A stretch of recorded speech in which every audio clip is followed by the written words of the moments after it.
the North Hunterdon-Voorhees Regional High School District Board of Ed meeting on Tuesday, February 22nd, 2022.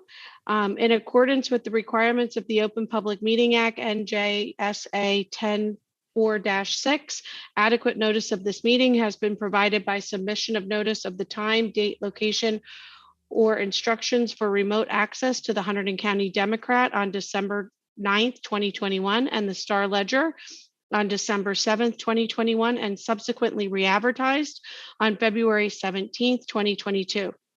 Notice, and to the extent known, the agenda of this meeting have been posted at the North Hunterdon and Voorhees High School and provided to the municipal clerks of Bethlehem Township, Caliphon Borough, Town of Clinton, Clinton Township, Franklin Township, Glen Gardner Borough, Hampton Borough, Highbridge Borough, Lebanon Township, Tewksbury Township, and Union Township, as well as all other interested parties, and posted on the district website. Please locate the fire exits closest to you while you are attending this meeting virtually. At this time, I request that you silence all cell phones and also mute your lines if you are in attendance at this meeting, if you're not speaking. Katie, can you please call for a roll call? Ms. Bonomi? Here. Mr. Chapman? Here. Ms. Crisologo? Present. Mr. Farbanish? Here. Ms. Hintz? Absent. Ms. Hoffman? Here. Mr. Kirchberger? Here. Mr. Mielek? Here. Ms. Salino? Here. Mr. Spanton? Present. Mr. Straight? Here. And Ms. Beato? Here. Thank you. I'd like to have us all stand for the flag salute. I pledge allegiance to the flag of the United States of America and to the republic for which it stands, one nation under God, indivisible, with liberty and justice for all.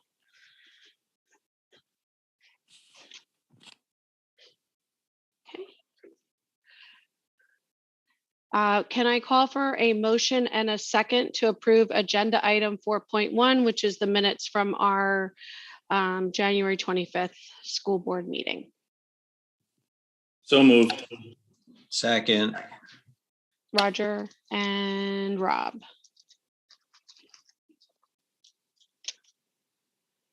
Anybody have any questions? All in favor? Aye. Aye. Aye. Any abstentions? Any nays? All right, motion carries. Can I just interject? I was on the other link. I just wanted Katie to know that I'm present. Oh, thanks, Thank you. Tara. Do we have Vanessa and Bethany, or I don't see Vanessa. I'm in here. Oh, hey, Vanessa, sorry. There's a lot of squares on my screen. Vanessa, would you be able to, at this time, provide us your representative report for North Hunterdon? Of course. Let me see if I can turn the camera on. Sure. Hi.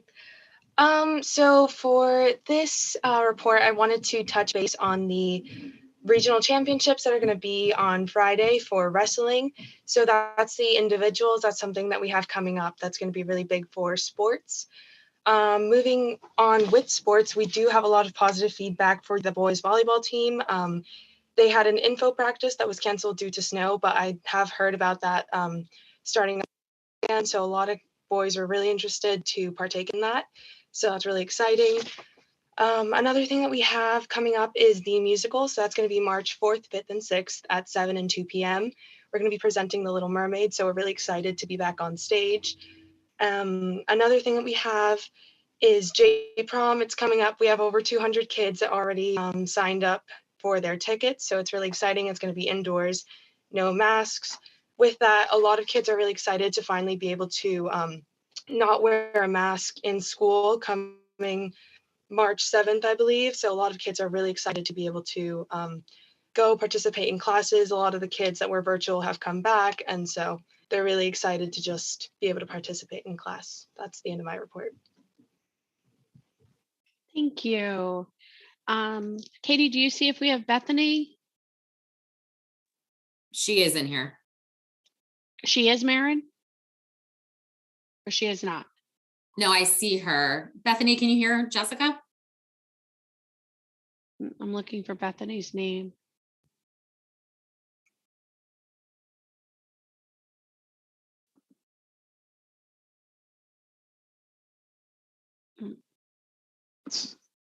Bethany, are you with us? So she's on mute. I know Bethany's planning to attend tonight. I don't see her here yet. There she No, comes. I don't. It's page 2, Jess. Yeah, there you are, Bethany. I see you. Can you hear us?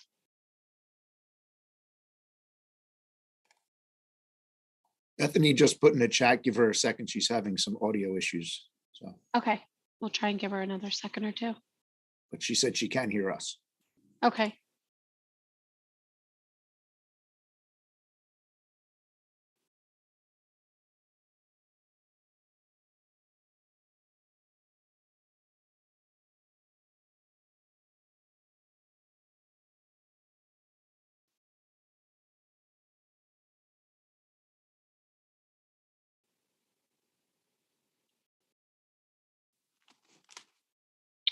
Do we want to maybe have Bethany report out later after Jeff's report?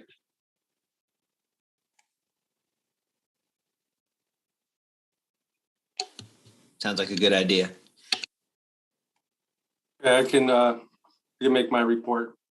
Yeah, that'd be great, Jeff. Thank you. Information has been sent to parents and students about the New Jersey Graduation Proficiency Assessment that will be administered to all juniors on March 14th through the 17th. We'll be running 2 bus runs on these days to accommodate testing. Students not testing and not in AM Polytech will get their bus 2.5 hours later than the normal pickup time. Also want to share that an after-school tutoring program has been launched to help students struggling academically. Students were sent a sign-up form to apply for tutoring, and they will be matched up with a teacher in the requested subject area. This program was possible thanks to the ESRA federal grant program. Soon, you will be seeing solar panels on the roofs at both high schools. We expect the project to be fully completed within the next 2 months, and we look forward to seeing energy savings in the coming year. And the high schools, as Vanessa mentioned, are busy planning traditional end of the year activities such as proms and senior awards nights, which will have less restrictions than last year. Dates for these events are posted in the events calendar on the school's websites. We look forward to a more normal end of the school year than we have had in the past 2 years. Also want to make my HIB report for the last month. We had 1 report and it was founded.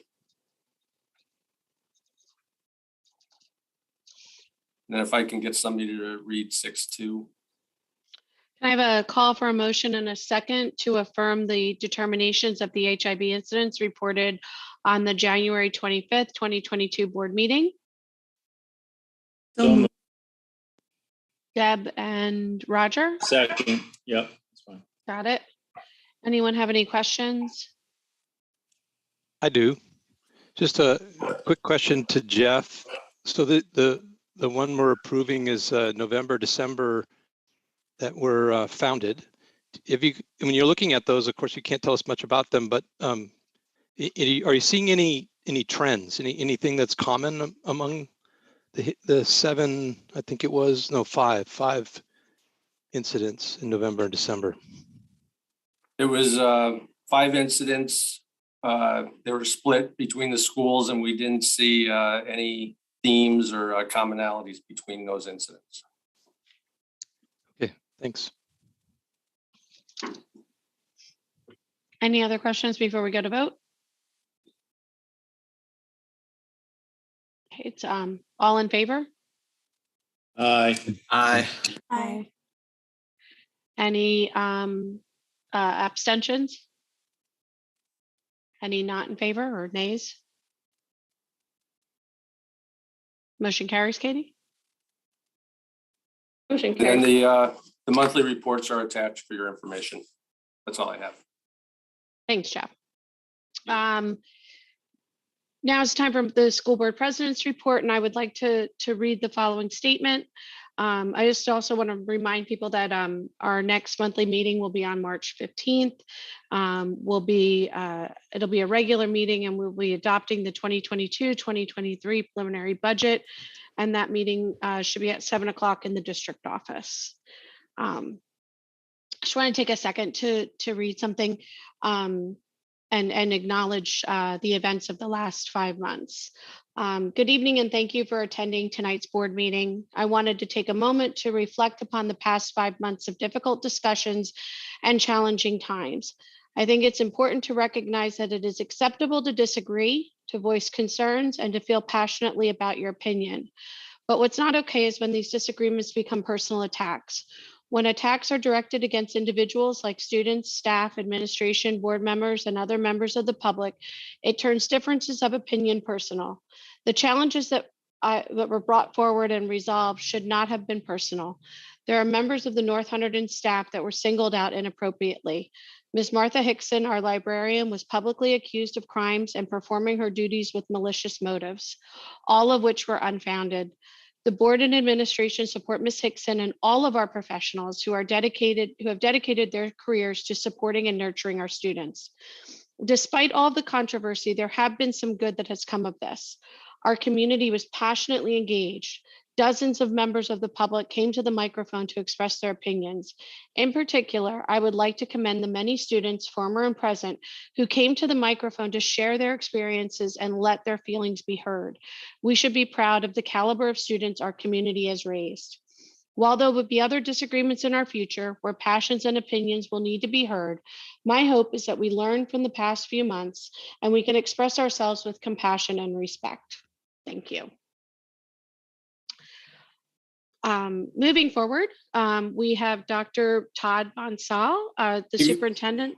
Ms. Fiota, before we Yes. move forward, do you want to see if Bethany can give her report? Oh, I'm so sorry. Bethany, are you able to connect with audio now? Yes, can you hear me? We can, thank you. Oh, so sorry. No problem. Can you give us an update from Voorhees? Yes, give me a second. I know we covered this last meeting, but I'd like to also highlight the seamless transition that we've had from high COVID cases and to now almost normalcy, and now soon lifting the mask mandate. I have some sports highlights for Voorhees. Catherine Sell broke the 100-meter breaststroke record. And for boys swimming, boys finished their season with a record of 3 and 4. Girls swimming finished their season with a record of 5 and 1. Girls fencing finished their season with a record of 3-8 and failed to qualify for postseason. Boys fencing currently has a record of 10 and 3 and are ranked number 7 in the state of New Jersey. They have 2 more regular season matches and are waiting their postseason seed for the district tournament.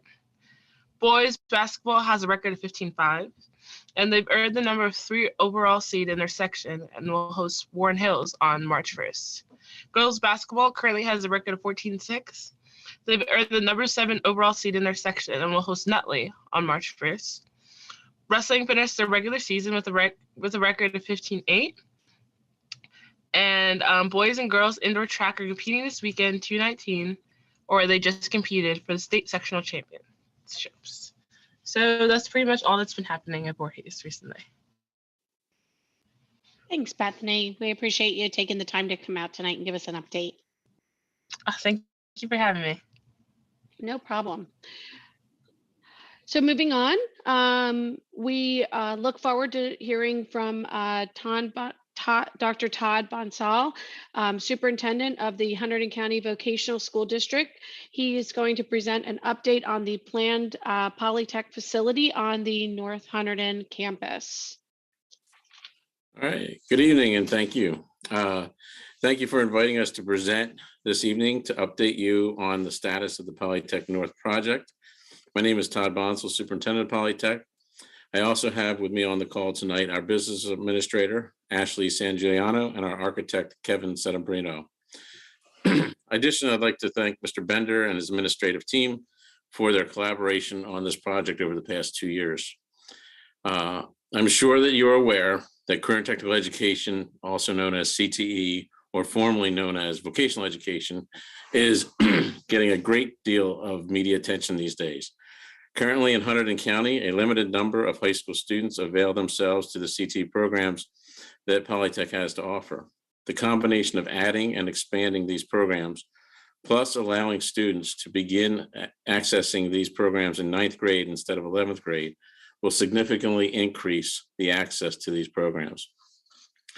Understanding that there is a strong emphasis within Hunterdon County community for students to go to college, I'm pleased to share that 70 to 80% of the Polytech students do go on to college.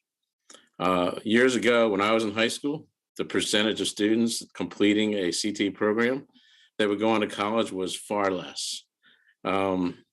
The current technical education has come a long way in the last 30 to 40 years, preparing students for high skill, high wage, and high demand careers. The uniquely collaborative concept of this project began about 2.5 years ago when I first got to the county and met your superintendent, Mr. Bender. As a result of that initial meeting, Polytech submitted an application for the Securing Your Children's Future Bond Act, in which we were fortunate to be awarded $20 million, $15 million from the state and a match of $5 million from the county. The original plan was to have 6 new or expanded CT programs. However, the soaring cost of construction due to the pandemic caused us to remove 1 program. However, the state was unable to award $52 million in the first round, and they now offered a second round. Therefore, we just submitted our application for the second round about 2 weeks ago and hope to hear in about 6 weeks. If we are awarded the additional $5 million, which would be 3.75 from the state and 1.25 million from the county, we will be able to add the 6th program back into the project. The programs included in this project are as follows: welding technology, HVAC/plumbing technology, diesel technology, culinary arts and hospitality, advanced manufacturing and aeronautical sciences, and electrical technology is the one that's pending the second round approval. Each of these programs is able to house 25 students per grade level, with the exception of culinary arts, which will be able to house 40 students per grade level. This project is a true partnership between our respective districts. In the Polytech will supply more than double the amount of time in their CTE program during a 4-year full-time CTE experience, as opposed to what they typically would have gotten in a 2-year shared time program. While North Hunterdon will supply the academic coursework, and together students will meet all the requirements necessary to earn a New Jersey State certified diploma. Other benefits of this partnership are as follows: it will eliminate the need for a midday bus run, which will allow us to regain valuable instructional time. It will also eliminate the need for Polytech's rental facility located at Bartles Corner. And students will be able to earn additional stackable industry credentials and/or post-secondary credits, while also having the ability to participate and compete in the current technical student organization known as Skills USA. Our target to break ground is in the first 2 weeks of August 2022, which should coordinate with the Clinton Township Sewer Authority upgrade of the pump station. We are estimating to have a 2-year build with the goal of opening in September of 24. At this time, I'd like to turn things over to our architect, Kevin Settembrino, to go over the particulars of the 34,000 square feet building that will be located in the area of the lower student parking lot just off Regional Road. So I'll share my screen, and I believe Kevin is on here to talk about that. Kevin, are you here? Yes. Okay. So you want to take us through these renderings? All right. Good evening, everyone. As Dr. Bonsall mentioned, my name is Kevin Sedembrino at Sedembrino Architects. And what we're going to do is we'll review the project from outside to inside with regard to its scope.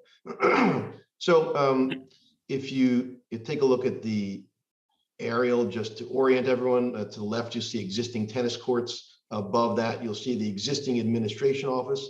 And then to the right of that is your, excuse me, is your lower parking lot in which we're proposing to locate the new Votech building.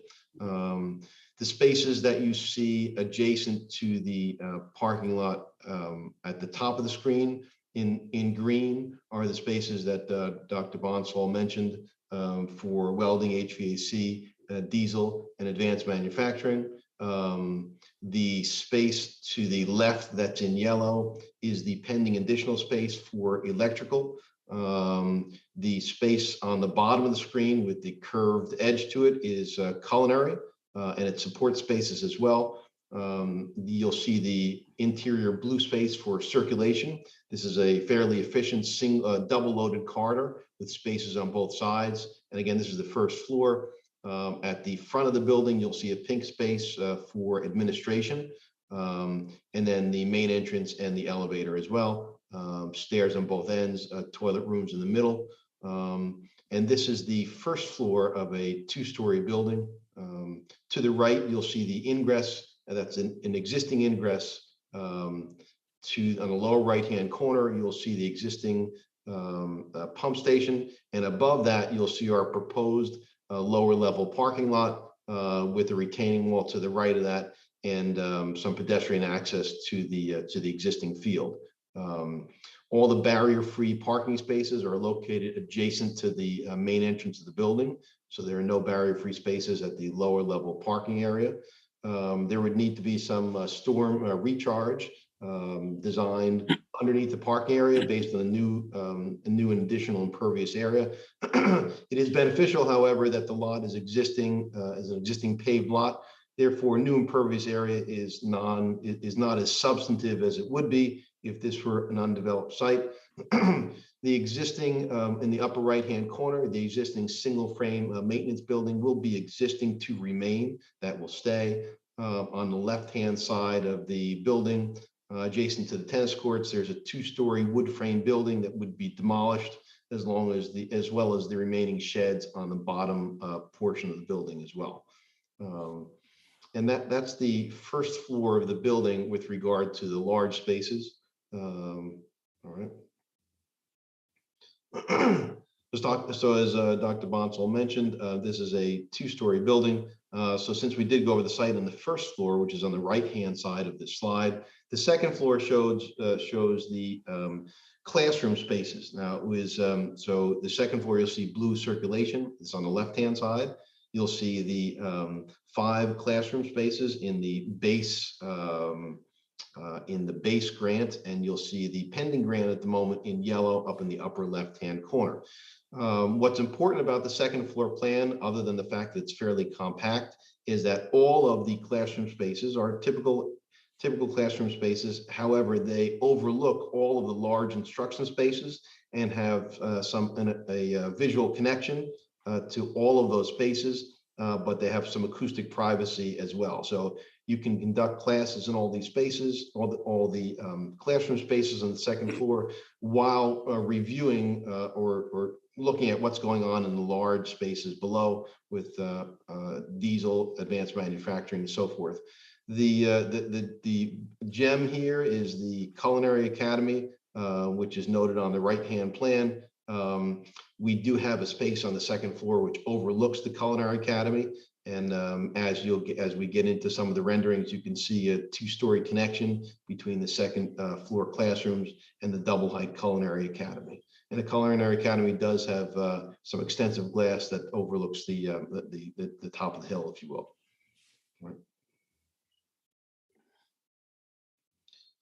All right, so here's our proposed rendering from the main entrance to orient you. This is the parking lot side. On the left-hand side of this rendering is the administration. The space in between the administration and first large group instruction area is the main entrance.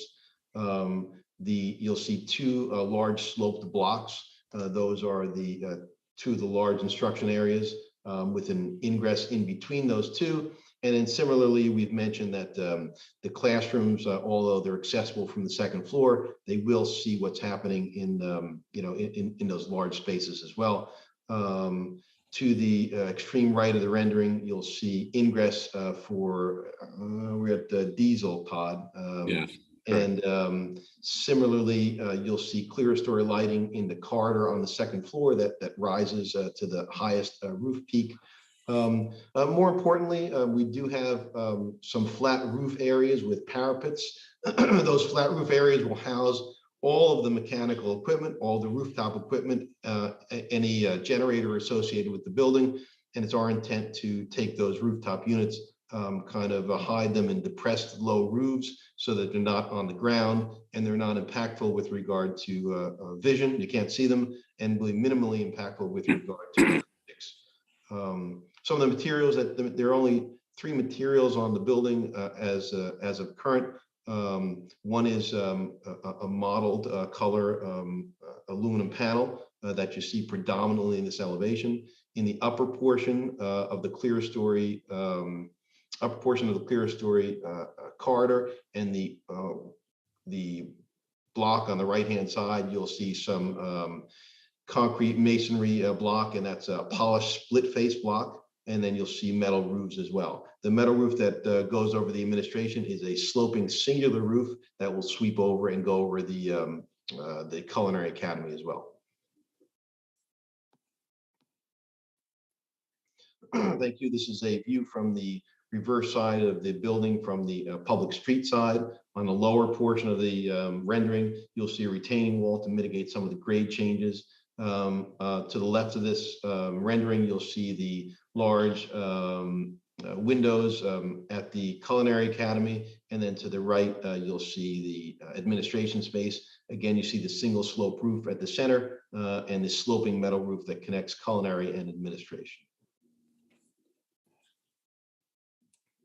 Okay, thank you. This is an interior view from the Culinary Academy out to the street. It is a double height space, so we will have the Ansel hoods will be suspended from the ceiling with exhaust through the ceiling as well. All the spaces in this facility will be kind of a rustic, if you will, but we'll have no ceilings in any of these spaces. All of the decks, all the metal decks will be exposed to the roof. The floors will be a polished concrete, and all the light fixtures will be suspended from the ceiling. The only place that will have a suspended ceiling tile would be in the administration. But our intent is to try to make this as technical as possible, if you will, so to expose all the components and the structure of the building that you'd see outside on the inside of the building. So we don't want to hide any of that stuff. So all the ductwork, all the electric, all the components of the culinary, as you see, will be exposed for view. All right, so this is another view of the Culinary Academy. The other one was from the interior looking out through the large glass windows. This is from the other view, and it's looking towards the double height space. If you see in the upper left-hand corner, you'll see that second story corridor that will overlook the culinary. And so every time the students go to those classrooms, they'll get a view and hopefully the smells of what's going on with the Culinary Academy at that time. And they'll also be able to see out the large glass windows as well. So this is kind of this space is kind of a connector for the whole building in terms of some large group spaces, some interest, what's going on in culinary, and it links it to the second floor corridor as well. It's our intent to take some of the metal panels and bring them inside the facility with regard to culinary, to tie the interior together with the exterior. Okay. That was the last one, Kevin. All right.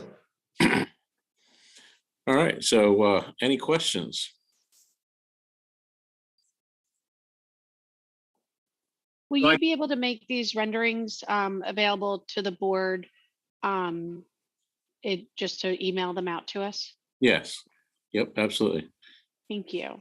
And I don't know if you want a copy. We just got some copies of big ones on foam boards. Would you like a set, Jeff? Jeff? Yes, please. All right, we'll get another set. So Great. We'll get you another set out, Todd. thank you. So quick question. What are your thoughts on your chances of getting the electrical line approved, the money to be able to do that? Yeah, I would say I'm cautiously optimistic at this point. But I think we have a good program. It all depends on how many other schools submitted. I don't know. I know there was not near as many that submitted for this round as, there were 17 that submitted the first round out of the 21 counties. Are you confirmed that that's the one you would cut if you don't get the funding? Yes. Yeah, because it's the way we wrote the first grant, we wrote it with the 5 the other 5. And then we always figured the electrical would be the one that'd be easier to add on at a later time if we had to. But I'm fairly confident. I don't want to jinx it. So knock on wood. Yeah, it's the future holds is very strong for electrical skills. I mean the energy industry is electrifying at a tremendous pace. A great one to have. Yeah, thank you. So is the total impact on parking once this facility is done, is it net equal, or is it regaining parking or losing parking? I mean, I already know for sporting events, right, it can be pretty challenging to park. And right. How many spaces did we put in down there, Kevin? I don't recall the exact number. I mean, just on its face, it's probably close to a net zero impact with regard to deletion and addition of parking. I just don't have an exact number for you. We tried to maximize the parking in that lower level as much as we could. And we are considering expanding parking on the far side of the building, probably some kind of a water permeable surface so that we don't have issues with water runoff. But we are looking at options for expanding parking on that side of the building as well. So Jeff, I'm sorry. Will parking be available to the students coming from other districts? How will that be handled? Will students, juniors and seniors be able to park that are not necessarily North students, but they're attending Polytech from other schools? We haven't discussed that yet. I would imagine that only the seniors, the same as our current students, are allowed, just the seniors are allowed to drive. And with the expansion on the far side of the building, plus what Polytech is putting in down near the softball field, I think we'll have plenty of room. I would agree with that. So what's going to be the net impact on, so we're adding it, that sounds like a significant number of students to the high school itself, right? So what's going to be sort of is there a thought on the impact of staffing? Is there going to be a staffing need increase, or aside from the Polytech? I think that we would probably, it's hard to say right now. It's hard to, speculate what the change in our student enrollment is going to be just for the district 3 years from now. But I think that we're well positioned with our current staff, that maybe a minimal increase in staffing in some critical areas would be required, but that would be offset by tuition expense that Polytech is going to pay. I have a couple questions. The first one being, so this is all being paid for by the Polytech and the grants from whether it's the state and the county? Yes. So we're just getting a snapshot of it at this point, but I mean, just for everybody on the board, I mean, I know our buildings and grounds are going to be, we haven't reviewed this. This isn't one of our projects. So this is, we're just providing the space for this so that everybody is aware. I mean, that our role isn't more than that, correct? That's correct. Yes. And then after the building is constructed, it'll be up to our people then to maintain the grounds, the snow plowing, all of those other things that go with it. Is that the correct assumption? Everything outside of that building, we will maintain. Okay. And then even though we aren't part of the, is this building being, part of the design process? Is this being like modeled after another county, or I mean, there's or something that already is in play out there, or just for curiosity? Kevin, you want to take that? When you say modeled after another county, this is a design that's specific to the scope here and the site, and was generated independent of any other design as economically as we could. All right, but I know most counties have some type of offerings in these areas, and I didn't know if we were going out looking, but it's really not, I guess, for us to be concerned with that. This is your wheelhouse, so. Well, I can address that a little bit. Yeah. I've worked in 5 vocational districts right now, and I feel I'm bringing the best of each one of those to this, and then improving upon it. The culinary was something that Kevin and I batted around, and he eventually got it out of my head onto his paper. And I think it's very unique. It's something that you won't see pretty much almost anywhere else in New Jersey. They started to see something like this in Burlington. It was one of the renovations I did before I came here. But it's more similar to what you would see at Johnson & Wales or Culinary Institute of America for the culinary piece. And the renovation the welding shop's going to have about 23 welding booths in it. Very similar in design to the renovation that I had done at my former district as well. So very familiar with what we need for each of these. I feel I know the right people to ask, and have certainly a pretty good depth of people to ask for as advisors on what equipment we need to put in the shops and how much space we need to do that. Okay, thank you. And then my last question kind of plays off of that, because it's going on our campus. Was there much care to look at our existing buildings? I know they range the gamut from 1950s forward, but this is a unique looking structure. Are we trying to? Is something we're trying to accomplish look wise, or are we considering the existing structures at all and keeping a familiar look to our campus? I would say that the design here is unique unto itself with regard to the site and the scope of work. So it's a different facility than what's on site currently. Thank you. You're welcome. So obviously there's a big influx of additional students. I mean, is there any concern safety wise in terms of, the town providing additional, I know you occasionally have police on campus, right? Or just not to be negative, right? But you have a very, very large window facing a street now. Is there any concerns about safety for the kids in this, right? Given the day and age we're in, obviously.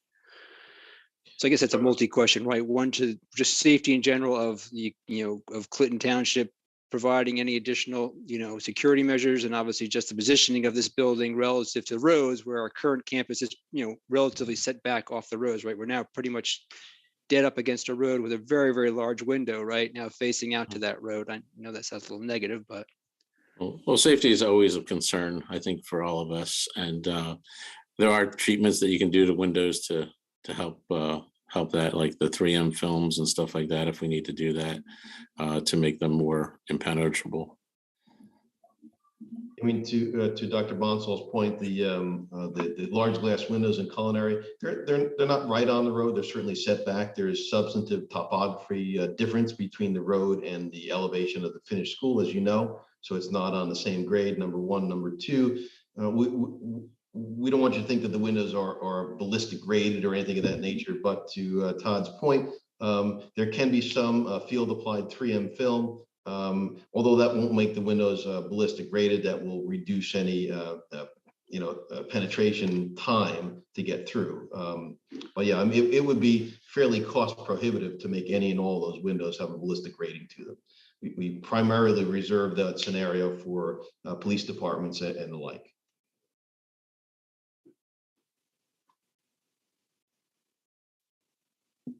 I just had a couple of questions about when the building's under construction. You mentioned breaking ground in August of 22 and a 2-year window for construction. Yes.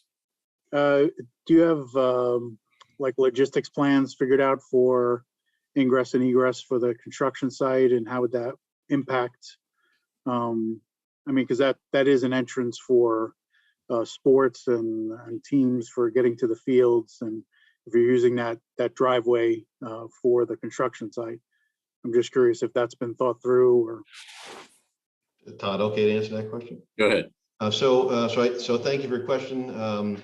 When we detail the plans, and right now we're in the process of design development for the documents, the district is bringing on a construction manager. There'll be a full-time construction manager on site from start to completion of construction. We will expect that construction manager to do a couple things. One is review our documents for their comments as we proceed to bidding. Number two, to provide us an on-site logistics plan and staging plan that we will include in the bid documents and require the general contractor to follow. We would expect that construction manager would propose a logistics plan, coordinate it with your district, so that you're satisfied with it, and then we put it into the bid specs when we bid those documents. great, I'm glad you're thinking about that. And also with that, so I guess will we be able to have any kind of communication would it be with the construction manager in case we're seeing any kind of issues outside the construction area that's impacting the school during construction? I would certainly say during construction, I would say first point of contact would be to Dr. Bonsall, and then he would get it to the construction manager and to my office for attention. Okay. Thank you. And also you can, if you're having trouble for some reason reaching me, just let Jeff know, and he knows how to get a hold of me. I just wanted to thank you, Dr. Bonsall and Mr. Bender. I think this is an outstanding opportunity to not only our current student and community, but also to all other students, not only to bring people into the community, but just to give our students a chance to expand their education. So thank you. This is fantastic. Thank you. I agree. Thank you. I agree as well, Deb. Thank you for saying that. Thank you. It's an exciting time for North and Polytech. Yeah, I mean, I really like the way the partnership model, because prior models that were being explored by the county was a standalone career and technical high school with its full complement of academic teachers. And I just don't think that was financially feasible to do or responsible. Here we're able to accomplish basically the same thing, but through a partnership. And so that's what I'm excited about. And it could be a model that could go throughout the state to help expand access and equity for students to get more access to CT programs. So, especially in counties where there's significant waiting lists to get into the programs. And thank you, Kevin, for sharing the renderings and the plans with us. Appreciate that. Mm-hmm. Yep. Anyone else have any questions before we move on, or comments? We'll be sure to invite you to the groundbreaking ceremony as well. So We'll all be there. okay, very good. I'll have to get enough shovels. All right. Moving on then. Thank you so much again. You're welcome. Thank you so much. We're going to move into our school board committee reports. So I'm going to ask that policy take the lead and provide us their minutes. All right. Thank you, Jess. The Policy and School Security Committee met on February 15th. All committee members were in attendance. There were 12 second readings of mandatory policy changes that were rather want to say unsubstantial, but not controversial. So the committee is recommending that the board pass those during the vote tonight. There's 2 regulations, mandatory regulations that are the first and only readings. And again, not substantial changes, but mandatory revisions that we recommend the board approve. There are 4 policies that are first readings tonight. So you have them in your folder. We spent a significant amount of time discussing policy 9130 and its related regulations, which is the public complaints and grievances policy. Essentially doing a bit of a after action discussion on the past few months and the actual application of that policy and related regulations. And we discussed it in some significant detail and included the discussion on the recommendations that were provided by the Intellectual Freedom Coalition. And we compared those suggestions and just a discussion of how the policy and regulation were applied with the actual policy. And so there was, after a lot of discussion, there was agreement that if future material is challenged through the public complaint process, that the final report from the committee to the board should be more comprehensive and relate specifically and directly to the existing policy and the considerations about materials that are outlined in the policy. And I think Mr. Bender has also mentioned to us that the administration is working on a template for any future report from a reconsideration committee to make sure that we're touching on elements of the materials policy. We talked about a recommendation about re-challenges re-challenges for materials that have already been considered, and it was determined that there doesn't need to be any change to our policy because our existing policy covers that. So it's not necessary to change it. And what else came from that?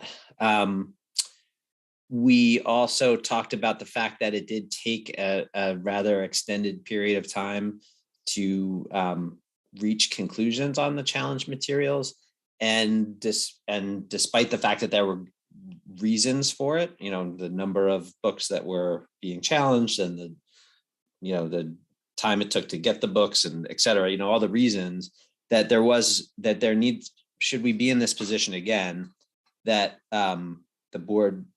the committee would provide readout to the board and the public on status of those challenges on a monthly basis while the committee was doing its work. So increase the communication on sort of where things stood. So we don't have any policy language changes to recommend, but the administration will continue to work on improving the procedures and potentially revising the regulation to more clearly, not more clearly, but to more effectively address the actual application of the policy. We also talked about the New Jersey Department of Health guidance on quarantine requirements for students and staff identified as asymptomatic in school close contacts, and the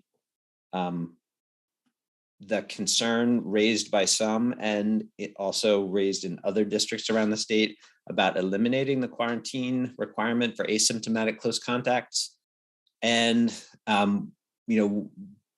basically the conclusion was that since those districts took those steps, the Hunterdon County Department of Health made a very clear statement that basically it required us to continue to have our existing policy. And so, we've said all along that our goal is, our preference is to have local guidance about our decision-making. If you remember back to August or whenever it was, and when we were talking about the state mandates, you know, we talked we were very, I think, unanimous about the idea that we wanted local decision-making. And so local decision-making is Hunterdon County, and the Hunterdon County Department of Health's guidance is clear. So the policy committee is recommending that we keep our current quarantine practice in place as is. So that's the report from the policy committee meeting. Myself or anybody from the committee will be happy to answer questions. Anyone have any questions for Rob? All right. Thank you. Thanks, Rob. Facilities, finance, and tech. Sure, thanks, Jess. Thanks, Sean. Committee met last Tuesday evening. The main topics that we touched on were the budget and also the proposed referendum, which we've been talking about a little bit over the last 6 months or so. We're going to be forwarding the 7 projects have been identified, and the architect are going to be submitting to the state for appropriateness. We feel it's the time to keep this on schedule. We want to get it in their hands to further approve these projects. One issue that we're concerned about, because we're not giving this entirely a green light at this point, but we're cognizant of the fact that there's escalation in pricing, and the architects will be doing, as we move through the year and get closer to the referendum, they'll be doing cost estimates revised based upon the this escalation that everybody is seeing. So this list could be tweaked, but there are 7 projects. I urge everybody to look at them, ask any questions, and just as a reminder, so the reason we're doing the referendum is to qualify for state funding, which otherwise we would not qualify for. So, but unlike a typical referendum where you bond for it and pay it back over a set period of time, we would, after the conclusion, after it's all done, we would pay it back immediately. We have the money in capital reserve. It's just a matter of, in order to tap that the state money has to be handled through a referendum. So that's just a little bit more on that. As far as budget, it's already been brought up that next month in March, we will have a preliminary budget hearing. We're still waiting to hear from the governor's office and how it affects our state aid, which is one of the big drivers in our budget. We've been doing projections the last several years that we've been developing budgets. This year, no different. And as it relates to the state funding, the state aid, we used to receive about $6 million. So that goes back about 3 years ago. And we've been that number has been reduced about $500,000 per year. And it's going to continue. We continue to lose that money going forward several more years until we get to the point where it's maybe 3 million or a little bit above 3 million in state aid. So as you can see, that really that's a tough one to deal with, and that's why we are doing our projections, just to see how our reserves hold up. With our budget, similar to last year, we are looking to increase the taxes by, the total or the net is 1.6%, but we have, if you recall from last year, we had money left over from our previous referendum that we had been giving back over a 3-year cycle. So even though we're proposing, looking to raise it 2.8%, the net will be just 1.6% with those returns from that previous referendum. So those are just some of the highlights. We'll definitely be working on it more in March, and then with the preliminary budget being released at our next meeting. Other than that, I don't have anything, but I'd certainly entertain any questions. If I can't answer them, I'm sure Katie or Jeff could assist. John, it might be worthy to mention that $500,000 in reduction in state aids is representative of about 1% of the board package. So while we may be looking at the increases, we're already losing 1% from state aid. Correct. Right. We have a lot of increases, especially salaries and benefits. They keep climbing at a 3% for salaries, and then the other ones vary. Whether insurance was another big one, but yeah, those numbers keep going up each year. We are capped at 2%, and we're losing that 1%, as Roger said. Each year we're losing another 1%. So it's a challenge. We're able to, our projections, we're still in good shape for the next several years, but then we're going to have a situation on our hands maybe 3 or 4 years out.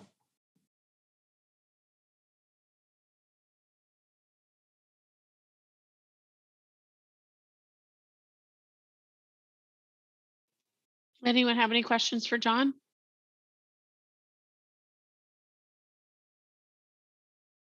Thanks, John. I appreciate your time tonight. Thank you. Deb, you want to help us out with an update from curriculum? Sure. Thanks, Jess. The curriculum committee met on Wednesday, February 16th. The committee met with Jessica Viota standing in for myself.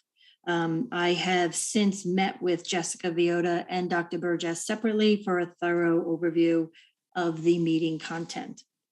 There were 4 agenda items. Before the committee dove into those, there was a discussion again on classroom size. And the stats were given that the average class size for math is 22 at North Hunterdon and 20.4 at Voorhees.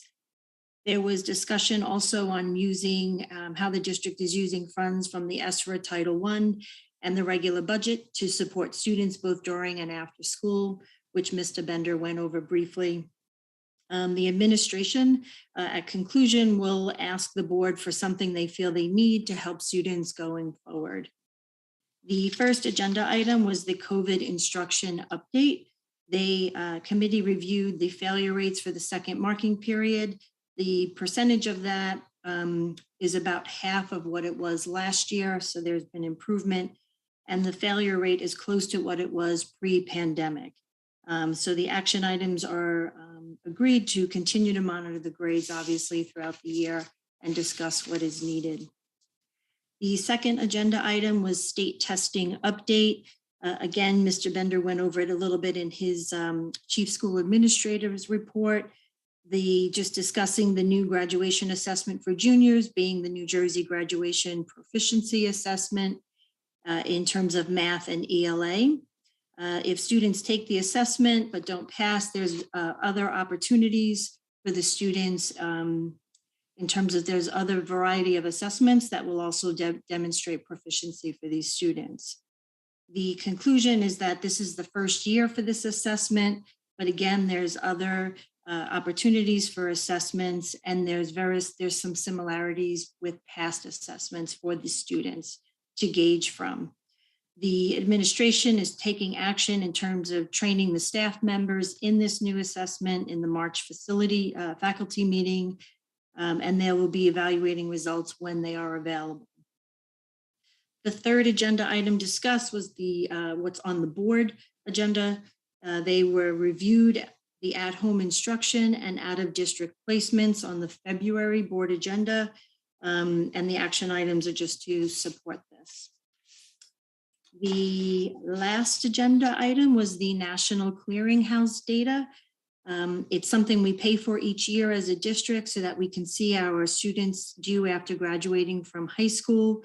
The data includes information about percentages of students enrolled in college the year after they graduate. It includes private versus public colleges, state versus in-state, 2-year versus 4-year, et cetera, assessments.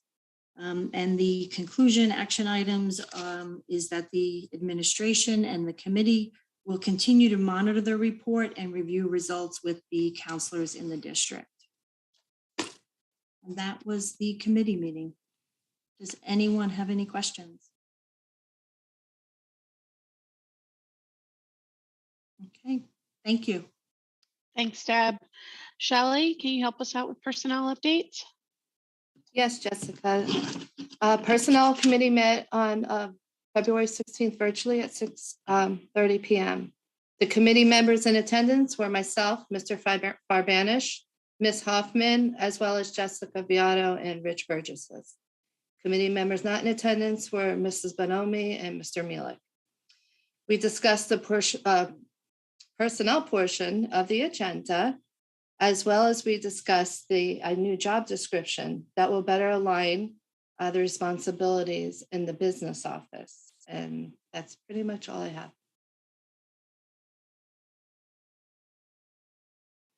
Anybody have any questions for Shelley? Okay. The Community Relations Committee did not meet this month. So moving on, were there any updates from our school board reps? Any meetings that were attended this month that we can provide updates on? Jess, I attended the Hunterdon County School Board Association meeting, the virtual meeting. Kim was there too. It was nice to have a friendly voice, if not a face. And we mostly talked about shared staffing issues and how different districts were handling that. And that's sort of it. Some new board member workshops are coming up. And we talked a little bit about the member census needing to go to the NJSBA, but that was it. Okay, great. Thanks, Ryan. Does anyone have any questions for Ryan or Kim? Anything you'd like to elaborate on? There was Ryan covered most of it. There was some new legislation added that's on the floor.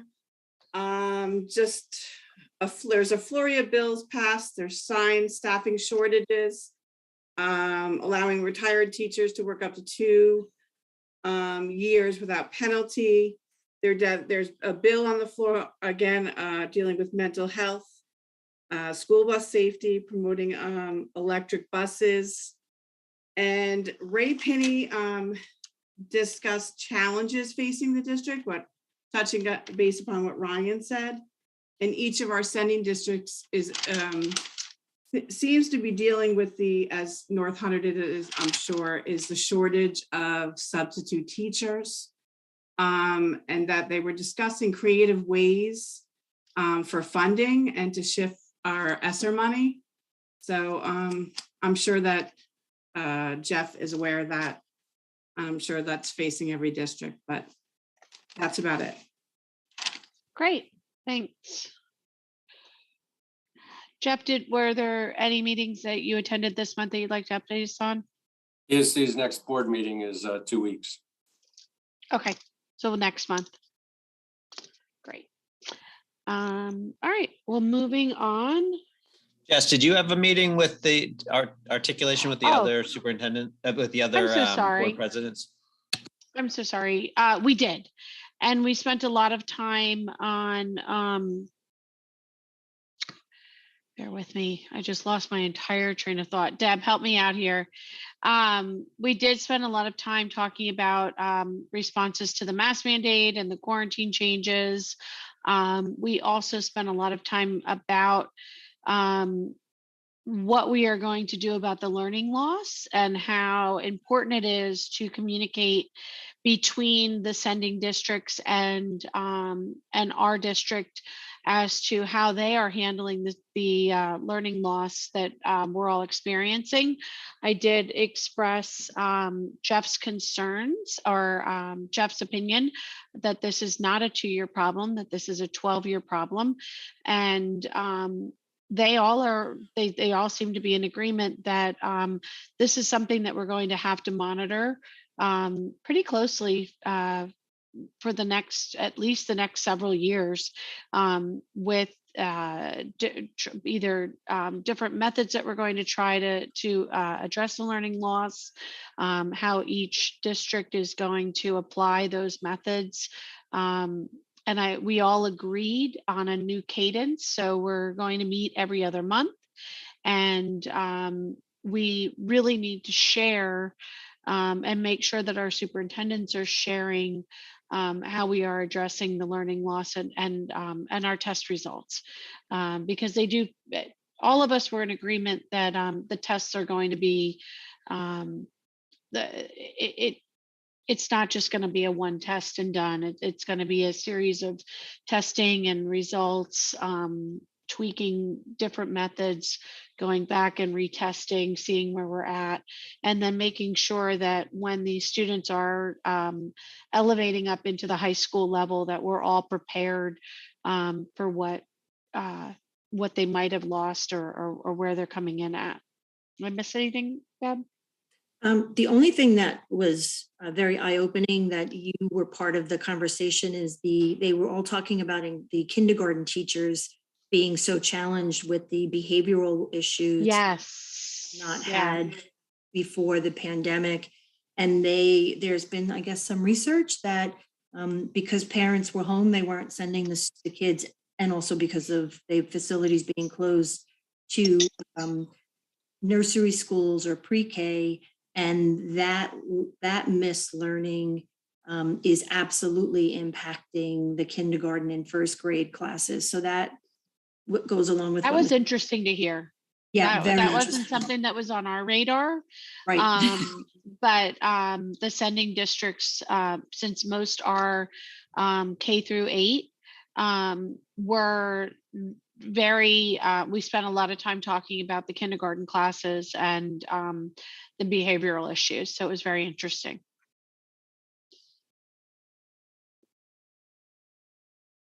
Anybody have any questions for Deborah? All right. Thanks for reminding me, Rob. All right. This is during the next portion of our meeting is public comment. During this portion of the meeting, the public is invited to address the school board with questions or comments. The public is requested to sign the register provided for this purpose and to state their name, municipality of residence, group affiliation if applicable, and to direct their comments to the school board president. While all comments will be considered and a response will be forthcoming when appropriate, school board members will not respond to the speakers at the time of their appearance. The public comment period will be a maximum of 30 minutes in length unless there are unusual circumstances. Those appearing will be allocated 3 minutes to speak, and no one will be permitted to speak twice until those who have not yet had an opportunity to speak have had a turn. I believe we're going to start with a letter that needs to be read into public comment by our board secretary, and then move into, there are 5 people in our waiting room. Yes, so we had one electronic public comment, so I'm going to start the timer and begin reading that email. Dear Ms. Fiato, thank you for your response. I understand that the Open Public Meeting Act was revised in the months that you mentioned. However, I do not believe there is a reason given for choosing to hold today's meeting virtually. It is valid since certain conditions, quote, do not actually exist. The law was amended to allow boards to hold a meeting virtually, but that alone does not automatically justify this decision. The use of this provision in the Open Public Meeting Act is meant to be limited in scope. There are numerous reasons why the merits of holding today's meeting virtually do not hold up. First bullet point, Governor Murphy only extended the public health emergency to give schools 30 days to prepare for transition, not because there's still an actual public health emergency. This is merely a rubber stamp. Currently, as of today, the entire state of New Jersey has just 569 positive COVID cases, 0.006322% out of 9 mil NJ residents, and we are near a 0.60 transmission rate. Bullet point 2, North Hunterdon's auditorium can probably seat about 500 people, if not more, so there is no reason this meeting cannot be safely held in person, even with social distancing. The school is open for in-person learning, There is no reason why the meeting cannot be held in person as well. Recently, the option for students to attend school virtually was taken away as they are forced to attend in person, but the board is going to have the luxury of holding their meeting virtually. There are plenty of times throughout the day when students and staff cannot keep as much distance between themselves and others the way you can in North Hunterdon's auditorium. In addition, you have also the option to hold the meeting both in person and remote to allow those who do not want to attend in person to still attend, be part of the public discussion, and to have their voices heard if they so choose. Next bullet point, the local data also does not justify holding today's board meeting virtually. In the week ending 2/18/22, North Hunterdon had 3 students and 2 staff members, and Voorhees saw 1 student who tested positive for COVID. CTSD had 2 positives. I've attached screenshots. Out of an approximate combined total of 4,400 students, teachers, and staff from both school districts, we only had a total of 8 people who tested positive, which is practically 0 cases, yet you've decided to hold this meeting virtually while CTSD, Hunterdon Central, and Del Val are holding their meetings in person. Meanwhile, North Hunterdon-Voorhees board meetings in August, September, October, and November were all held in person, and we had a far greater amount of positive cases in our school districts, and we were dealing with Delta, a far more dangerous variant than Omicron in terms of mortality. In addition to the lack of justification for holding this next meeting virtually, it also removes the full transparency we have when the meeting is held in person. And that is time. And that was Christopher Stadoulis, if I did not mention that at the beginning. Thanks, Katie. Rich, do you want to let the first person, it looks like we have 5 people in our waiting room. Rich, would you like to first person in?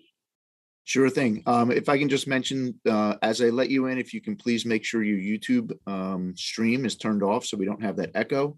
And then after I let you in, after you connect and make your public comment, I'll put you back in a waiting room. And if you can leave the waiting room at that point, if you're complete. So the first person I have on a list is Jude Gepp.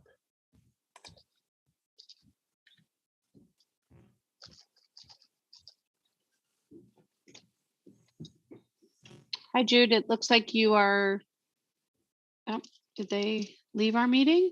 No, I'm unmuted now. Oh, thanks, Jude. Okay, I can see you now. Thank you.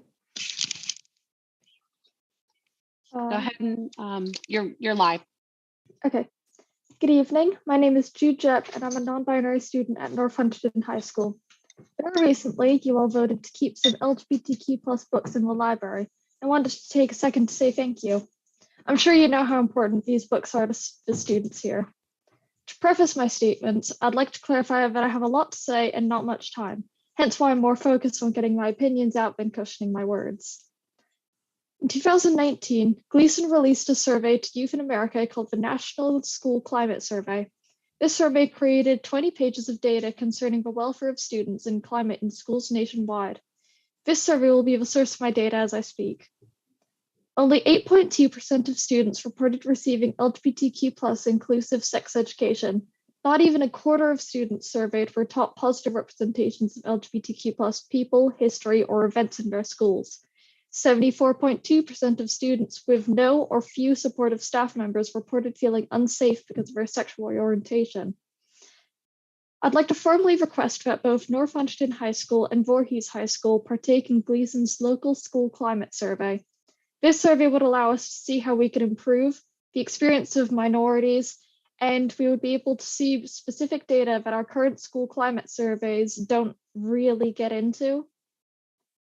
I would also like to request that if the NHV schools take this survey, the statistical results should be made public. Since the survey is designed to be anonymous, the statistics should be shared.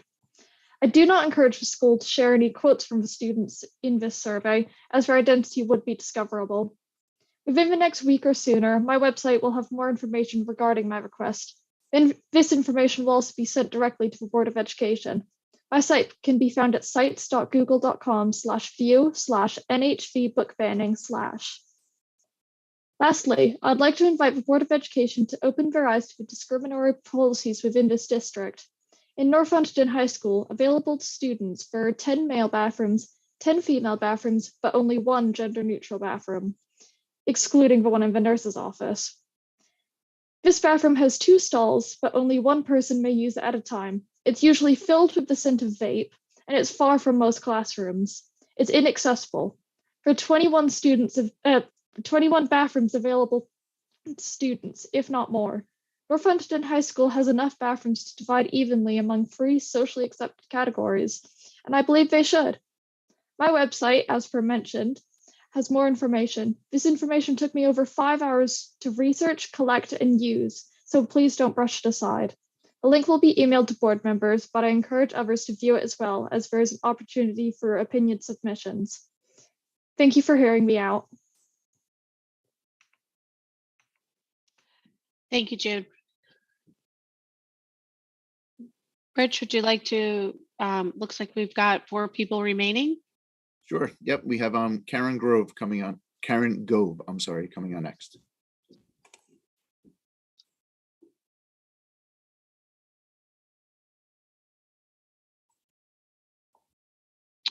Hi, Karen. It looks like you are in our meeting. I am. Am I unmuted now? You are unmuted. Perfect. Okay, I wanted to speak to the vote. First, let me say, Karen Gove, Highbridge, New Jersey. I'm speaking as a taxpayer and a voter, and not as a Board of Education member. I wanted to talk about the vote that happened regarding books and my disappointment in a number of board members who chose not to vote on it. While I did read the evaluations and the evaluations were not clear, policy 2530 was very clear in the materials that should be in the library and how they get into the library. As school board members, you have 3 jobs. The first is to pass the budget. The second one is to evaluate the superintendent. And the third one is to enact policy. Okay. And this is what needed to happen here, was that the policy needed to be voted on. I read the evaluations far prior to the meeting.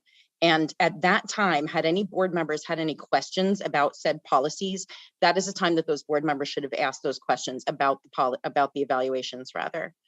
And question, whether or not the dates were correct or what members had showed up. Okay, if you had questions about the evaluations, they should have been asked before the meeting. And if they weren't asked before the meeting, they should have been asked after the motion was made and the president asked if there was any discussion. Nobody had discussion about any of the evaluations, and yet 3 board members chose to abstain. Okay, typically board members abstain if they have a conflict of interest or if they don't have enough information. You didn't ask for the information and nobody had a conflict of interest on this. There's no reason not to have voted. Okay, do the job you were elected to do, be a voice for the community. Nobody elected you to abstain. Thank you. Thanks, Karen. Moving on. Are you good, Karen? I'm done. Thank you. Thank you. Rich, are we ready for the next participant in the meeting room? Yes, we are. Looks Next like on the we've list- added a few. Yeah, we've added a couple here. Next on the list is Martha Hickson. Okay, great.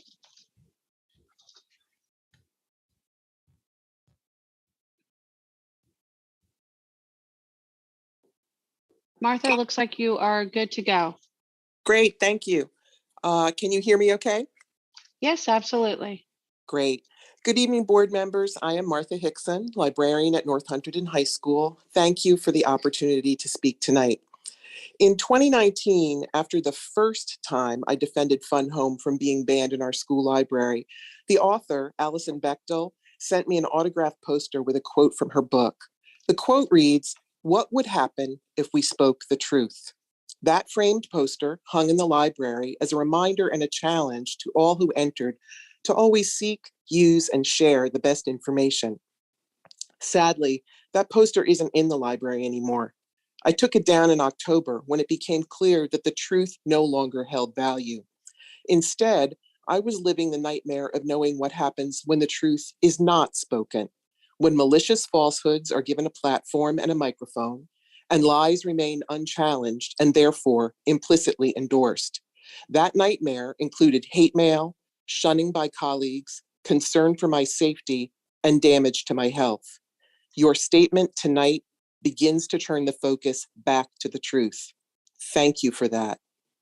If only it hadn't taken 5 months for us to get here. Nevertheless, I'm sure those 5 months have been a learning experience for you as they have been for me. And when you know better, you do better. What will doing better look like? It looks like a board that follows its written policies and bylaws, even for mundane activities like running a meeting. That policy document isn't just an operations manual, it's a promise to your staff and your community. When you fail to uphold your policies, you violate our trust. Doing better looks like holding your administrators to high standards for truth, communication, and compassion, all of which have been lacking. For just one example, I refer you to the claims made on October 26th after 2 board members kindly inquired about my well-being. In response, they were given empty reassurance and hollow promises. Administrators' words don't make it so. Ask for evidence, follow up to find out when, how, and what. And finally, doing better looks like treating staff as valued team members in whom you have made an investment. Never again permit your meetings to devolve into a public flogging. And should a mishap occur, take corrective steps immediately. Don't force the harmed party to beg for consideration. Do the right thing and do it quickly. You'll be able to sleep at night, and so will they. And now I return to Allison Bechtel. I just spoke the truth. What will happen? I hope it will be accepted, reflected, and acted upon without retaliation, because I want to work in a school and live in a world where truth matters.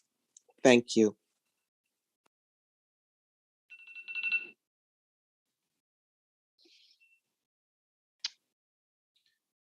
All right, Rich. Thank you, Martha. It looks like we've got 4 people waiting. Yes. 1 second. I just had to move Miss Hickson back. Next is Mary Ann Droll. Okay.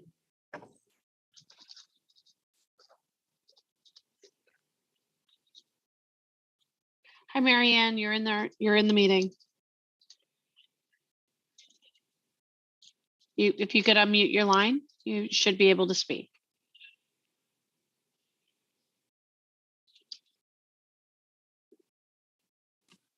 Here, I'll just do voice. You want the video? Whatever, both. Pardon me, I apologize. Mary Ann Droll, Franklin Township, can you hear me? We can now, thank you. Thank you. I'd like to also preface this with my health has also been in jeopardy as I've worried raising my 3 children in a district that didn't always share my principles. I'm grateful for the many wonderful people in the district, but it was not always representative of my family values. So tonight I'm going to give you some of my truth, if I may. I believe kids today are losing out. I believe that our children have been brought up through a system that has prioritized math and sciences and shown little regard for the humanities compared to the generations that came before the 1960s. I believe that conservatism and traditionalism are vastly disregarded in school curriculum. I believe that there is a leftist indoctrination afoot in our schools, and our kids are only getting half of most political, social perspective and need reasoning, not indoctrination. I believe even standardized testing and your surveys attempt skewing thought to the left. Recently, I have been intrigued by what is called the CLT exam, and I have wondered what could have been for my children if they had potentially prepared for it. High school libraries do not have to carry every book. They need to carry books that we know foster virtue, empowerment, and positivity for their healthy development of children. What books should be featured on the table at a school library entrance? Perhaps ancient texts, autobiographies, biographies of great heroic people, acclaimed wholesome literary works that have stood the test of time, handed down from one generation to the next. Medical, scientific, political thought by the greatest minds that have propelled the world forward, and Western civilization is something to indeed be proud of. In my home, I rarely brought my kids to eat at a McDonald's. In fact, they came to not want it because they knew that it was not good for their bodies. In my home, I watched what programming I would allow my children to see. There was a lot of quote unquote junk out there. So why are we allowing what I see as junk in our libraries? Because it's popular? And why didn't my daughter ever see the books of someone that say could be a conservative like Condoleezza Rice? She loved her book. Or even a moderate like Dana Perino, featured at the library entrance. But no, she never saw that. She saw a lot of questioning of sexuality that was very accessible to her. I know that Hillary Clinton, who appeared to have been the pride of the library, I suppose, her portrait was on display back then. Additionally, why did my daughter have to walk into sex ed class and have to see a kid in a program that was called Teen Pep have to show her and classmates how to put a condom on a wooden dildo? This is uncouth, and I find it disrespectful that I have to even speak to an adult using those words. I believe that sex ed should be about anatomy, physiology, and STDs. That's enough. They're 14 and 15-year-old children. What is happening in our schools? And I question if I will ever advocate for my children to actually put their children in a public educational system again. It is supposed to be a wholesome, virtuous environment. Why don't we start putting virtue back on the school library shelves additionally? I don't feed the McDonald's because I knew that it wasn't good for them. I was the adult. It was my household. The kitchen was the lifeblood of my home, and I didn't taint their food with junk. I prepared and put on the they needed. It's been 3 minutes. I'm sorry. Let me just finish. I'm sorry. No, I can't have you finish because it's been 3 minutes. To a child's soul. Please mute her microphone. Your time is up. Yeah, I need to mute you. Okay.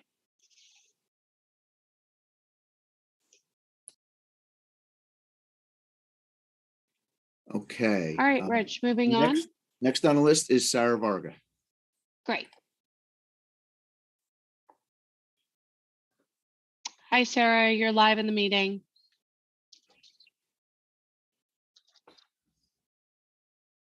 Sarah? Oh, looks like she's still connecting. She's connecting. Yeah. Hello? Hi, Sarah, you're live. All right, perfect. My name's Sarah Varga. I'm from Lebanon Township, Voorhees, class of 2015. All right. Hello. I'd like to thank the policy committee for taking the time to review the processes for public complaints and grievances. I'd like to ask for a little clarification for policy 9130. It was said that you won't amend the policy for re-challenges because there's language already established. However, I've combed through that policy and regulation, and I'm not sure what you're referencing. Fun Home was challenged in 2019, and it found its way back in front of the board this past fall. What prevents someone from putting another challenge up tomorrow or the next day, etc.? I'd also like to know if the board was aware of the people who made up the committee and if those members met the policy's requirements or had any conflicts of interest. If there's a history where one of the administrators has previously been involved in trying to remove a book, is it appropriate for them to be on the committee? Is it important for them to disclose that conflict of interest to the public and to the board and not partake in the decision involving the book they've previously tried to remove? Also, who is in charge of creating the templates for the reports from these committees? Because the principal and head of the English department were on this committee, and are they going to be creating the template, or will you utilize the expertise of the librarians who weren't involved in the committee's reports? Finally, I'd like to thank you for holding this meeting virtually. I understand how busy our lives can be outside of these meetings, and I find the virtual meetings easier to access. I live in Lebanon Township, and trekking up to North eats up a lot of my time and my car's gas, and gas just went up 20 cents, and so that's pretty major for me. I can imagine how much time students have taken out of their time out of their lives to study, to attend these meetings in person these past couple of months, and to defend their right to access the library and the books within the library. And so having the virtual option makes this meeting easier for students and community members to attend. And so I'd just like to say thank you, and thank you for your time. And I hope you guys have a good night. I know it's pretty dreary out there, so thank you. Thanks, Sarah. Rich, you want to move on to the next person in the waiting room? Yes, next on the list is Evie Alvarez Flores.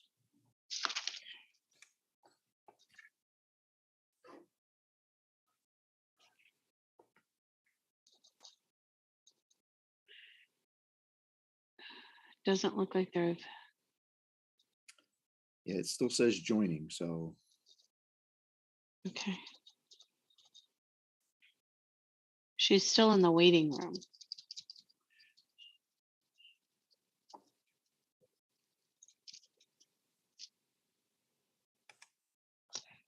Should I hit admit? I hit admit and it still says joining, so it looks like. I can try and hit it. Let's see. Oh, it says joining.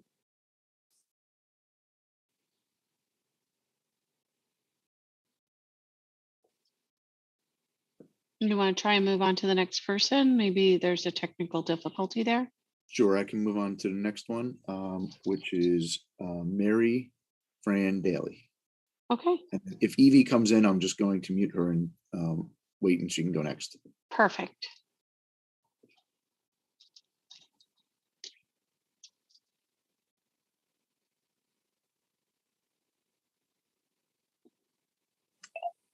Hello. Hi, Mary Fran, you're live in the meeting. Hi, thank you. Thank you for this opportunity to speak. I'm Mary Fran Daly. I'm a parent and community member from the town of Clinton. And I'm speaking as a parent and community member, not on behalf of my employer or anyone else. I want to say, firstly, as a sidebar, that I'm really excited about your Polytech plans. Thank you for pursuing that and making that an opportunity for my children at North Hunterdon, rather than having to go to Flemington, but also to have more opportunities for students to be in those programs. I think that's really important. I wanted to comment that I know your reconsideration policies and collection policy inside and out, and I don't know what would prevent the repeated request to reconsider a title. So maybe someone could clarify that at some point. And also, I just wanted to speak to the templates for future challenge responses. The recent report was not thorough or parallel to the policy and regulations. So I'm hoping that someone else might be involved in that creative process, and that your school librarians your certified library media specialists will be an important part of revising any process in there. So thank you. That's all I wanted to say. Okay, thank you. Rich, it doesn't look like Evie joined the meeting. Am I correct? No, it looks like Evie dropped off now, but I'll keep an eye out to see if she comes back in the waiting Okay. room. It looks like we just have one more person. One more, Helena Petrosian.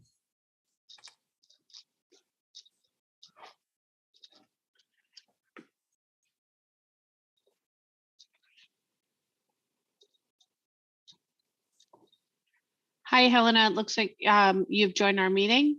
If you could unmute yourself. Our meeting.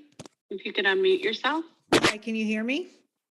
We can. I need you to mute the YouTube feed, please. Ken, I need you to mute the YouTube feed, please. Ken, I need you to mute the YouTube feed, please. Ken, I need you to mute the YouTube feed, please. Ken, I need you to mute the YouTube feed, please. Mute the YouTube feed, please. Mute the YouTube feed, please.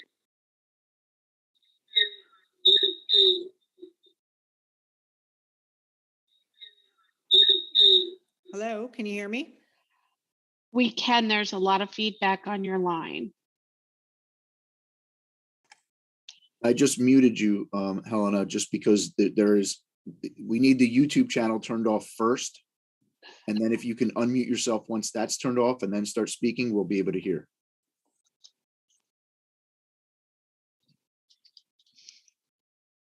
All right. You want to try and unmute her, Rich? See if there's. Oh, there we go.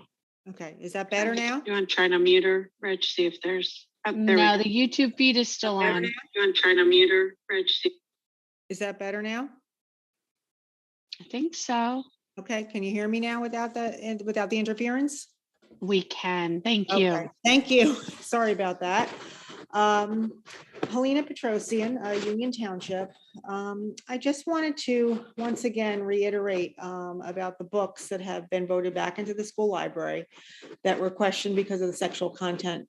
They were questioned not because they were LGBTQ in nature. If there were books of a heterosexual nature with graphic sexually explicit images in them, they should also be removed as well. These types of books do not help young people understand their sexuality, in my opinion. They devalue them as human beings. These books do not promote healthy sexual relationships. Also, those who are claiming that any parent is attempting to ban a book are spreading false information. These books and many more can be found in the public library. Anyone who wants to read them can take them out of the public library. Under Title 2C 34-3, obscenity for persons under 18, obscene material means any description, narrative account, display, depiction of a specified anatomical area or specified sexual activity contained in or consisting of a picture or other representation. So many people were stating that children can find sexually graphic material on their phones. This is true. However, the public school system should not be encouraging, supporting, or providing these materials to underage students. Next thing I want to talk about was the panorama surveys. I was told by a school counselor that the information received from the survey helps determine programming needs for parents and students, guide SEL curriculum development, and most importantly, enable us to offer support to students who are struggling. By stating SEL curriculum development, you're really saying the replacement of parental involvement. It's sad that the school administration has to conform to this nonsense. To ask questions regarding the student's social and emotional status are personally invasive. And the questions regarding race. It's clear the administration wants racial tension and racial division among these students. It's sad and disturbing, to say the least, that our schools want to divide our young people and not unite them. Then there's the no place for hate survey. I was astounded when I read this. How is it even lawful to ask a school full of minors what sex they identify as? How is it legal to ask what religion the students practice? This is a public school. We can barely put up a Christmas tree or Hanukkah candles or anything. All under the guise of activities that will raise awareness about the bias and bullying. How about the school focus on providing all students with the academic education they need to succeed, and leave the parents to handle their children's personal lives? Parents have the right to protect their children's privacy. Thank you very much. Thank you. Katie, do we have time for one more comment? It looks like someone else has joined the waiting room. Yes, we still have approximately 3-4 minutes, so we can have one. Okay. Looks like Evie has rejoined, Rich. Okay, we're going to try Evie first. Okay.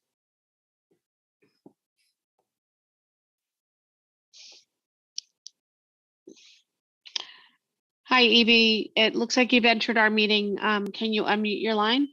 Yes. Hello. Thank you so much. I apologize for my technical difficulties. I do live in Lebanon Township in the mountain, so sometimes it drops off. My name is Evie Alvarez Flores. I have 2 children in our school system. They attend Voorhees. My son is actually one of the members of the No Place for Hate group that was just referenced. And I actually had 2 things to say today. Number one, I want to thank the board for taking the time to actually vote for these books, the LGBTQ books, to stay in our school system. Also from the diversity standpoint, when we ask people like diversity questions, as somebody who is a minority, as somebody who is, of mixed descent, I can tell you that it is not to divide, it actually is to unify. My children have been made to feel very different at Voorhees High School almost throughout their entire life. As well as in the elementary school system. We are one of the few minorities here in town. Obviously, it's growing every single day. But the reality is these programs are absolutely necessary. These books are absolutely necessary because children like my children need to be seen and heard. Children go to public school where the public should be taught, not just one group or the other. So if we can offer things for heterosexual kids, we can also offer things for children that don't identify under that umbrella. It's common sense. Our world is a very large and vast expanse world. We are not a tiny little universe, a little tiny world in the middle of this giant universe. We do have very many different cultural backgrounds, religious backgrounds, sexuality and gender, which by the way are two different things. I am grateful that my children have this as somebody who has children that are different, not just because of the color of their skin or their race or their sexuality or even their religion, but also because they have other needs that are different than the general public's needs, both developmentally as well as medically. So as somebody who is on the other side of that spectrum, as somebody who doesn't have, these views that people are complaining about, but need my children to feel felt and heard, it is extremely important. And I'm extremely grateful that my children have these after school activities, as well as a librarian that stood up for their right to be able to read whatever the hell they wanted to read. So I wanted to thank you, board. And I also wanted to challenge the board members that refused to vote. I know it was because you were against it. I would challenge you guys to really, really look at the general public, not just your own personal beliefs, because you represent all of us. You represent my mixed children. You represent my gay children. You represent me as a taxpayer. And what you are teaching my children should be open to the public, not just one way or the other. So thank you, board. I appreciate that you voted to keep these books in. And to our librarians who have gone through so much, including the one that spoke today, I am so sorry that we are in a world where people think it's okay to attack a librarian for having access to books. As somebody who was born in a third world country, which is something I stated at the meeting where I spoke, access to literature is extremely important. All access to literature. If we're going to claim to be a free country, we need to do that. Thank you. That's it.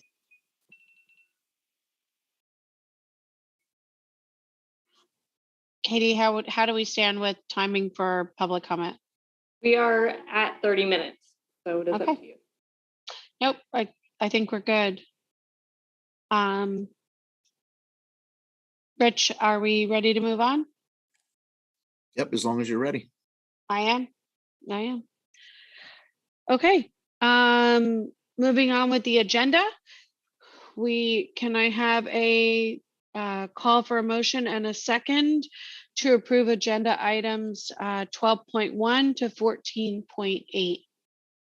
So moved. Second. Rob? Does anyone have any questions regarding the agenda items 12.1 to 14.8? Okay, seeing none. We have a voice vote, so all in favor? Aye. Aye. Aye. Aye. Aye. Aye, but I need to Anyone- abstain. This is Brian. I need to abstain Okay. from 14.7. Okay. Anyone else have any abstentions? Or nays? Brian. Yeah, me. I need to abstain from 14.7 too, please. Okay, sorry, I didn't see you, Bri. Or anyone else? Katie's motion carry? I'm sorry. Oh, I guess I Dan? am too. I apologize. I didn't realize it was on there. No problem. So we have 3 abstentions from 14.7. Everyone else is in favor?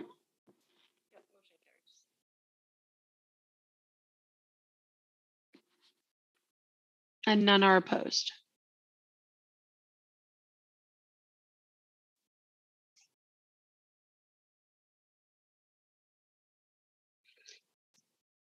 Are we good, Katie? Motion carries. Thank you. Do we have any old or new business to discuss?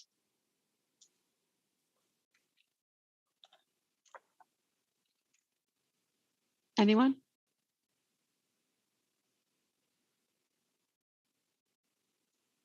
Okay. Can I call for a motion and to a second to adopt the attached resolution 022222-2 for executive session to discuss matters falling under categories 8 as reflected in the attached resolution?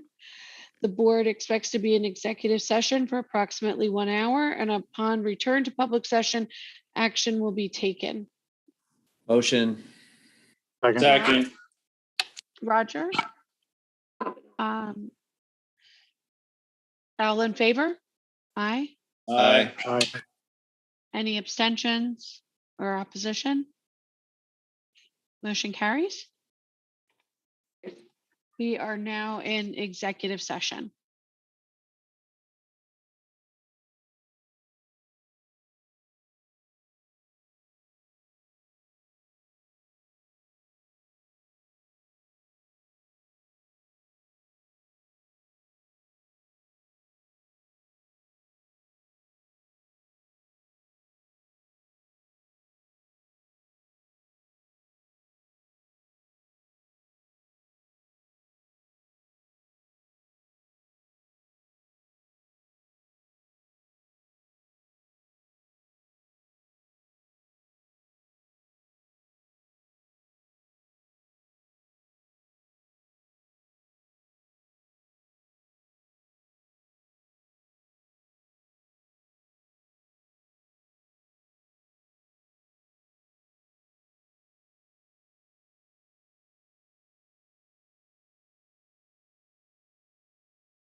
Can I have a call for a motion and a second to reconvene public session?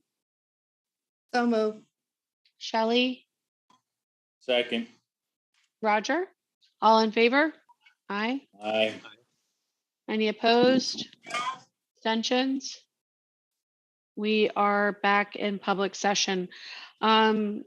Is there any, now it's time for new business. Is there any new business to discuss at this point?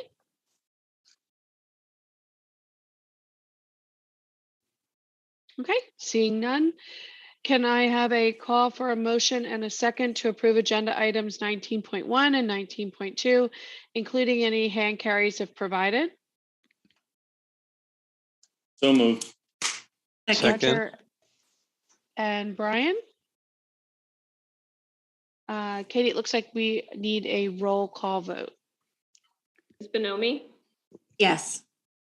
Mr. Chapman, Yes. Ms. Crisologo, Yes. Mr. Farbanish, Yes. Ms. Hintz, I think Tara. Yeah. yes. Ms. Hoffman, Yes. Mr. Kirchberger,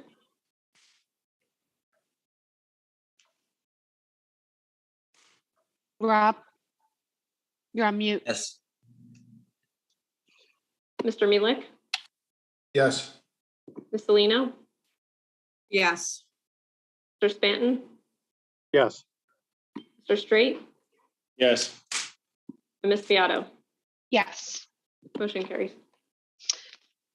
I have a call for a motion and a second to adjourn our meeting this So evening. moved. Second. All in favor? Aye. Aye.